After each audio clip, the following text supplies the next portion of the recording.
Абайдың 36-шы қара сөзі.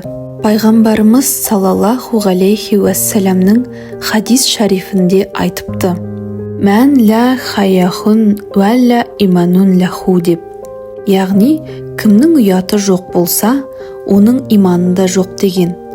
Біздің қазақтың өзінің мақалы да бар: ұят кімде болса, иман сонда деген.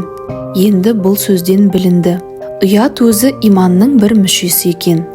Олай болғанда білмек керек, ұят өзі қандай нәрсе? Бір ұят бар, надандықтың ұяты. Жас бала сөз айтудан ұялған секілді. Жақсы адамның алдында жазықсыз-ақ әншейін барып жолығысудан ұялған секілді. Не шариғатқа теріс, не ақылға теріс жазығы жоқ болса да, надандықтан бойын керістендіріп, шешілмегендік қылып, ұялмас нәрседен ұялған мұндай ұят шын ұялу емес, ақмақтық, жамандық. Шын ұят сондай нәрсе, шариғатқа теріс, я ақылға теріс, я абыйырлы бойға теріс бір іс себепті болады. Мұндай ұят екі түрлі болады. Біреуі, ондай қылық өзіңнен шықпай-ақ бір бөтен адамнан шыққанын көргенде сен ұялып кетесің. Мұның себебі сол ұят істі қылған адамды есіркегендіктен болады. Япырмай-ай, мына байғұсқа не болады? Енді мұның өзі не болады дегендей, бір нәрсе іштен рахым секілді болып келіп, өзіңді қысып қызартып кетеді. Біреуі сондай ұят, шариғатқа теріс, я ақылға, я абыйырлы бойға теріс, я адамшылыққа кесел қылық, қатеден яки нәпсіге еріп ғапылдықтан өз бойыңнан шыққандығынан болады.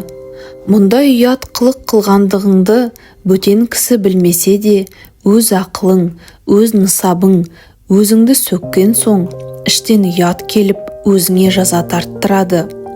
Кірерге жер таба алмай, кісі бетіне қарай алмай, бір түрлі қысымға түсесің. Мұндай ұяты күшті адамдар ұйқыдан, тамақтан қалатұғын да бар. Хатта өзін-өзі өлтіретұғын кісілер де болады.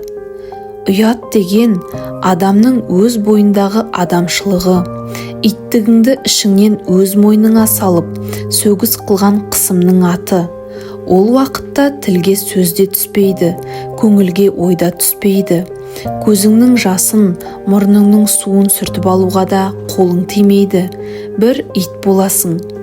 Көзің кісі бетіне қарамақ түгіл еш нәрсені көрмейді. Мұндайлыққа жетіп ұялған адамға өкпесі бар кісі кешпесе, яки оның үстіне тағы аямай өртендіріп сөз айтқан кісінің өзінің де адамшылығы жоқ десе болар. Осы күнде менің көрген кісілерім ұялмақ түгіл қызармайды да. Ол істен мен ұятты болдым дедім ғой, енді нең бар дейді.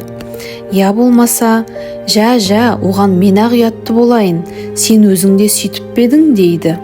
Немесе, пәленше де, түгенше де тірі жүр ғой, пәлен қылған, түген қылған, менікі оның қасында несі сөз, пәлендей түгендей мәнісі бар емес педі? Деп ұялтамын десең, жап-жай отырып дауын сабап отырады. Осыны ұялған кісі дейміз бе, ұялмаған кісі дейміз бе?